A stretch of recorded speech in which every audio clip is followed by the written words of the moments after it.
Let's start off with the idea of combat beginning almost always in the standing position. If we have two athletes standing in front of each other, if you watch the sport of mixed martial arts, or if you watch footage of most street altercations, you'll typically see a pattern where it starts in the standing position.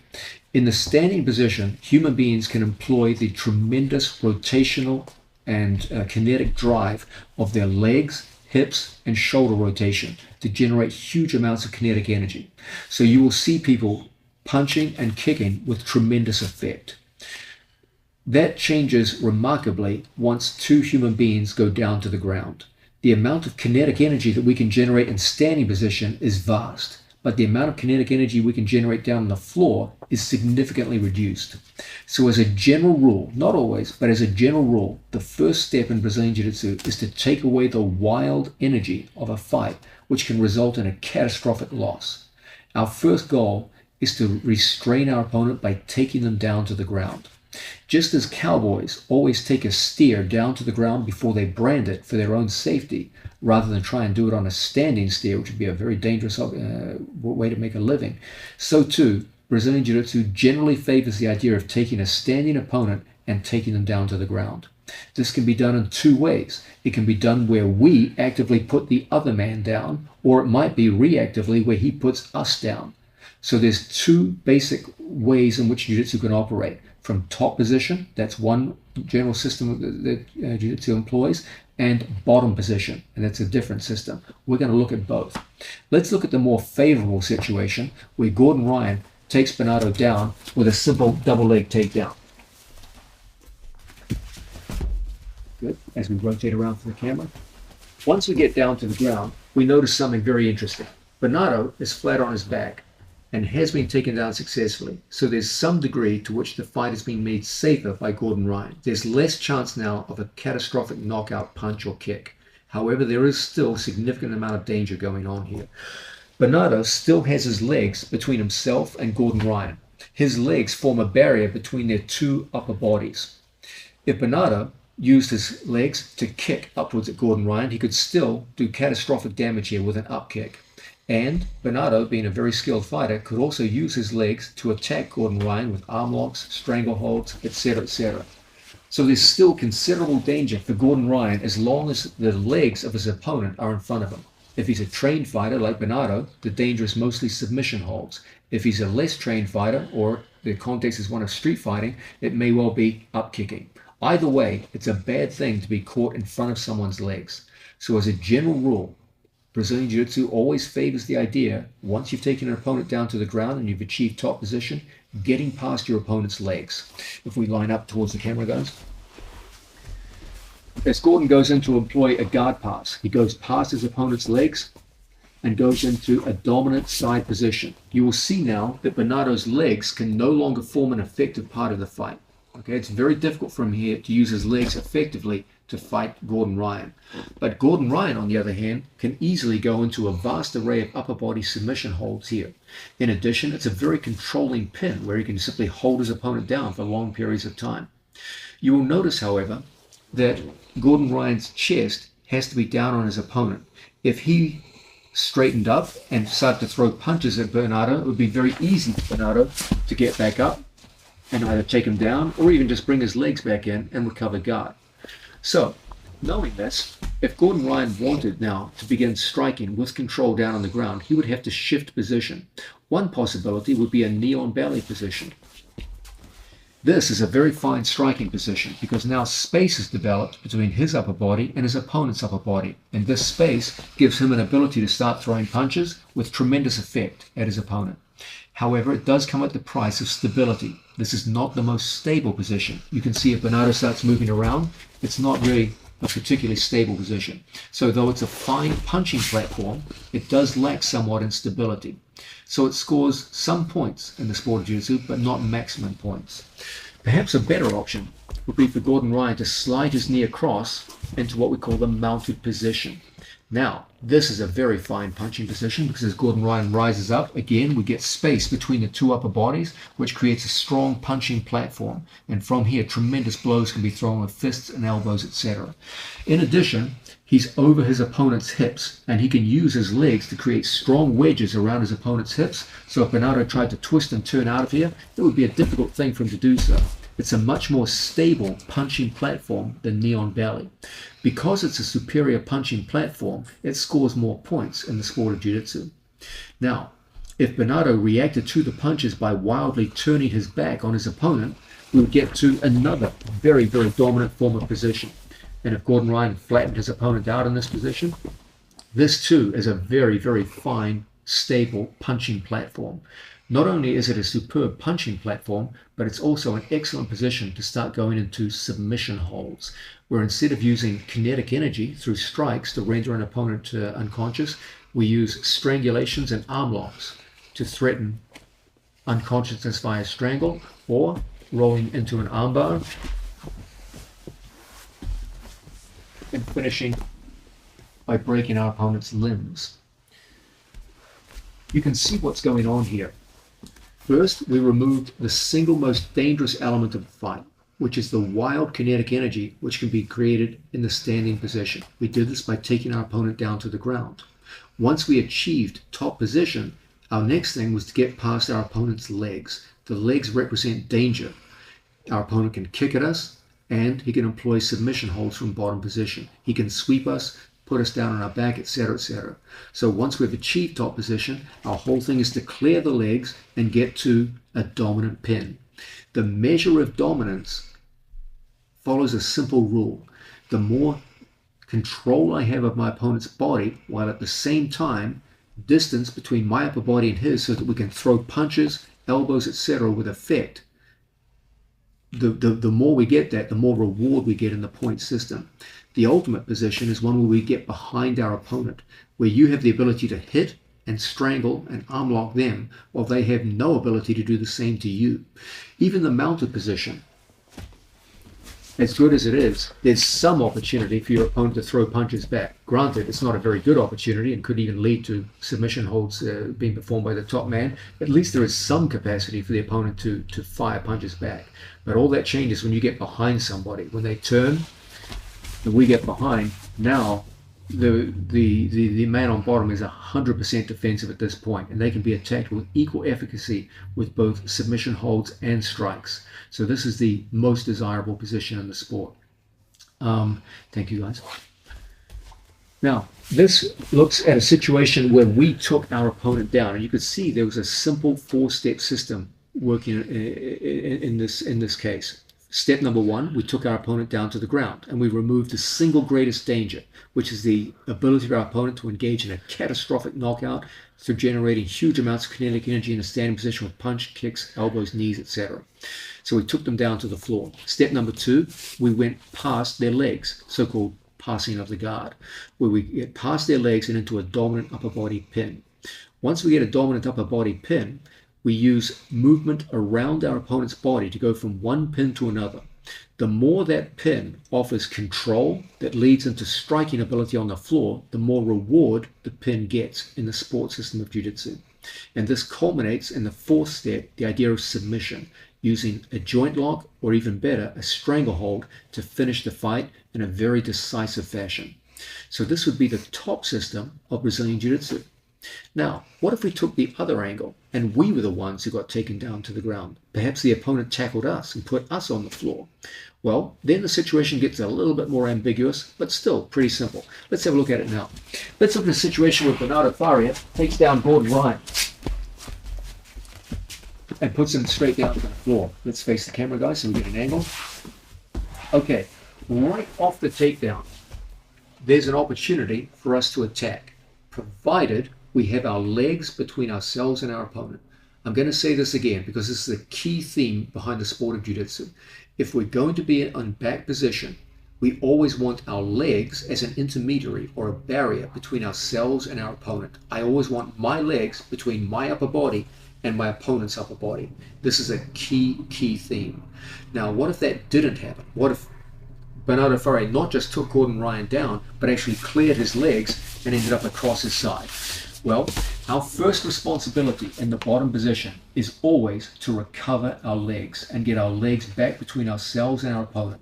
So you will see, having been taken down as step number 1, Gordon Ryan's step number 2 is now to recover his legs and get out of that pin. Once his legs come around his opponent, now he has an opportunity to begin to attack. And this can be done in numerous different ways. As we saw earlier, Gordon Ryan could, for example, employ an arm lock. He could employ a strangle with his legs, the so-called triangle. He could employ some kind of sweep where he knocked his opponent over and went from bottom position to top position. We'll come back to investigate that later. But you can see what's happening. Our opponent took us down and cleared our legs. So our first responsibility is always to bring our legs back between ourselves and our opponent. And from there, if we're going to fight off our back, we're going to fight with the benefit of our legs. What is so special about the legs? What makes the legs such a big part of the sport of jiu-jitsu? Well, there's an obvious asymmetry between the strength of our legs and the strength of our upper body. When Gordon Ryan uses any form of guard against Bernardo Faria, you'll notice what's going on here is he's using his legs to wrestle his opponent's upper body.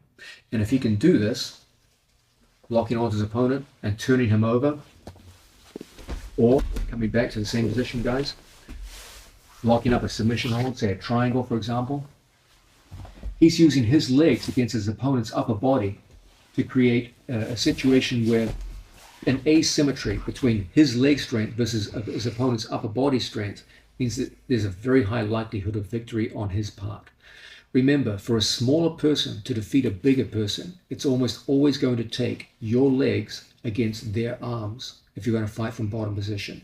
And that means recovering some form of guard where we can fight with our legs against our opponent's upper body. Now let's go further into this. Let's start standing again. Let's say Bernardo Faria takes Gordon Ryan down and lands straight in Gordon Ryan's guard, and Gordon snaps on an arm lock even as they land. Say, for example, Udigatami. Can you see what happened there? This is probably the shortest rendition of jiu-jitsu as a system. We got taken down, that's step number 1, and right from our back, step number 2, Gordon Ryan applies a nasty Udigatami arm lock where he extends his opponent's arm straight and then hyperextends it to break the arm. That took only 2 steps in order to achieve victory. Step number 1, our opponent took us down, and because he landed inside our legs, we went directly to a submission hold. And within 2 steps, we achieved victory. Now, contrast that with a situation where Bernardo Faria takes Gordon Ryan down. Let's come to center, guys. And clears Gordon Ryan's legs. Now, step number 1, our opponent took us down to the floor. Step number 2, we need to recover our guard. Step number 3, we sweep our opponent over and achieve top position, and we end up inside our opponent's guard. Now, as we saw before, if we're on top position, we have to clear our opponent's legs. So step number 4, we clear our opponent's legs. Step number 5, we work through a hierarchy of pins, each one enabling strong punching pressure, which makes our opponent turn, and sets up step number 6, a submission hold, a strangle from the back. Finish it. Roll through, roll through. Good. And do you see how that was the longest possible method of employing the skills of jiu-jitsu? We started with a bad start to the fight. Our opponent took us down and cleared our legs. We used an escape to put him back in guard. We used our guard as a means of reversal to get top position, and then we went through the various steps of passing our opponent's guard, passing the legs in other words, working our way through a hierarchy of pins, and then finishing our opponent. That's the longest rendition that you can have of the step-by-step system of jiu-jitsu, 6 steps. So jiu-jitsu can be as short as 2 steps. Our opponent takes us down, we finish quickly with a submission hold, or it can be as long as 6 steps. Probably the most well-known rendition of jiu-jitsu is one where we take our opponent down, and it's a 4-step system. But the application of jiu-jitsu is always somewhere, depending upon the scenario, between 2 steps and 6 steps, with the most well-known application being the 4-step top system. Once you understand jiu-jitsu in this simple step-by-step system, it starts to give a very clear sense of what we ought to be doing in any phase of combat with another unarmed single human being. Jiu-jitsu always gives a very clear sense of direction to anyone who follows its teachings. Anytime you're in a fight, you know exactly what you ought to be doing. If you're in a standing position, take your opponent down. If you can take him down, get past his legs. If you can get past his legs, work your way through a hierarchy of pins which offer greater and greater potential to strike your opponent until an opportunity presents itself to employ a submission hold. Usually a strangle is favored. If we end up in bottom position, we must first bring our legs back between ourselves and our opponent. Then we either submit them from where we are or sweep them over and take top position, and then repeat the sequence of passing the legs, going through a hierarchy of pins, and finishing them with a submission hold. This very simple but incredibly clear step-by-step system gives you the potential to understand exactly what you ought to be doing at any moment in the wild chaos of a street fight. It's a great security to know and have this very clear sense of direction as to what you ought to be doing. Fighting by its very nature is a scary and chaotic business, and to have a clear, coherent, and very simple system, knowing exactly what you ought to be doing at any moment in one of those wild and chaotic fights, is a luxury that will help you immensely if you find yourself in a street fight situation. What I want to have these two outstanding athletes do now is to show you some of the elements in more detail that we touched in that discussion. We're going to have Gordon Ryan show some work from a closed guard situation. Mr. Ryan's about to release a video specifically on closed guard. It forms a major part of the system of jiu-jitsu, and he has within the overall system of jiu-jitsu his own system within that one specific niche, closed guard. Let's have a look at some work from closed guard. Gordon Ryan. Okay, so essentially what we're trying to do is to keep our partner's posture broken. The way we do this is by thinking about our partner's spine as a lever, the hips being the short end of the lever, and the top of the head being the long end of the lever. Okay? So what I have to do to control my partner's posture is either 1, use my hands to control his head, or 2, find ways to incrementally work my legs up to a higher and higher point on this lever. So now when he goes to posture up or he goes to hit me, it's just so difficult. I can always pull my knees in towards my chest and look to go into all of my attacks with submissions or with sweeps. Okay? In addition, I'm looking to turn this relatively neutral position into a position where I have small advantages by making micro adjustments where now I can start to move my legs into positions where I can control his posture, create angular advantages, and now look to go into all of my attacks, whether with submissions or with all kinds of different sweeping positions. Okay? So the first thing I'm looking for is to put myself, especially when there's punches being thrown, into a position where I can control his posture, whether with 1, controlling the head with our arms, or 2, finding ways to make micro adjustments to move his body position to where I can walk my legs and feet up to the long end of the lever of his spine, where now when he goes to posture up and punch me, it's difficult.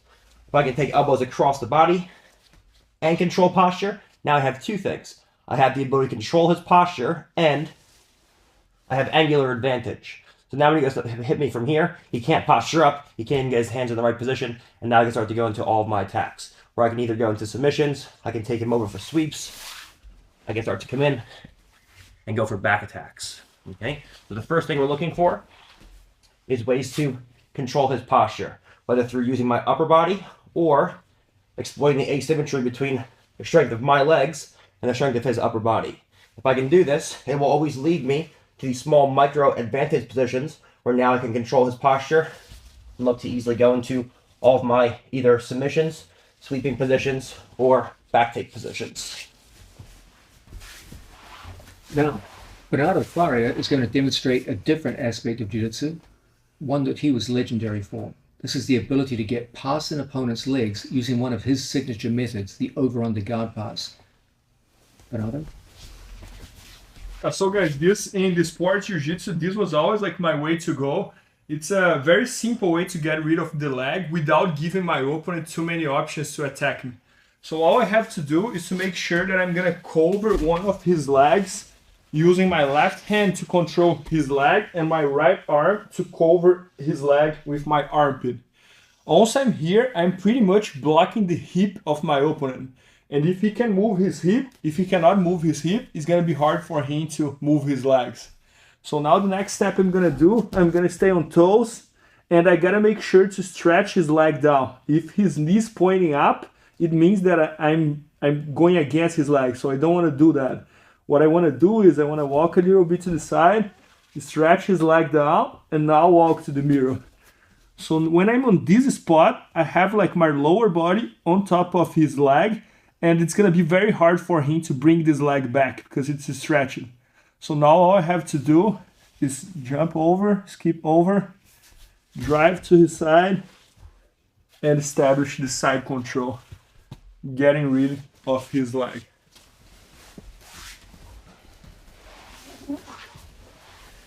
What we have here is two of the greatest figures in the modern sport of jiu-jitsu, demonstrating how the sporting moves, which they often use in sport competition, relate back to the original combat applications of Brazilian Jiu-Jitsu. Jiu-Jitsu narrows the gap between a combat sport and a fighting art, a self-defense art. All of the major points in the sport are closely correlated with positions and movements which ultimately have their origin in the idea of fighting in a street in unarmed combat against a single human being. In this way, Brazilian Jiu-Jitsu does an incredible job of providing a safe, fun, sporting environment where you can go in and train the techniques without striking, but its whole pedigree comes from a set of concerns that arise out of the realities of unarmed combat between two human beings. It was fun watching the demonstration of these two great athletes who so often use these skills out on the sporting stage, but it's wise always to remember their origin. And in this way, we get a very clear understanding of what Jiu-Jitsu is, where it comes from, and how the daily practice of it relates to those early combat origins. John, everything you explained here is pretty much what you also explained at Joe Rogan's podcast, yes, right? Yes, I gave the simplified version there because it was only the 4-step system, because we only, that's the one that most people are familiar with. So I talked only about the top system of Jiu-Jitsu, which is 4 steps. But today we went the extra distance and we looked at the bottom system of Jiu-Jitsu, which can be anywhere from 2 to 6 steps, depending upon how the action plays out. Got it. Welcome to Mastering the Move, the knee cut guard pass. When it comes to selecting methods of guard passing, there are some clear criteria that might influence our decision. The goal of this video is to show how knee cut guard passing can in most cases be reduced to a pretty simple 3-part structure. First, gain an advantageous start position. Second, control opposite shoulder and hip, usually via underhook control on the far side of the body and good knee position on the near side. Third, control the outcome, usually via head position, and the fact that the opponent has very little purchase on the knee cutting leg. The knee cut has always been among the most successful and practical guard passes in Jiu-Jitsu. It is a staple among my students, and I am very confident that it will get great results for you too.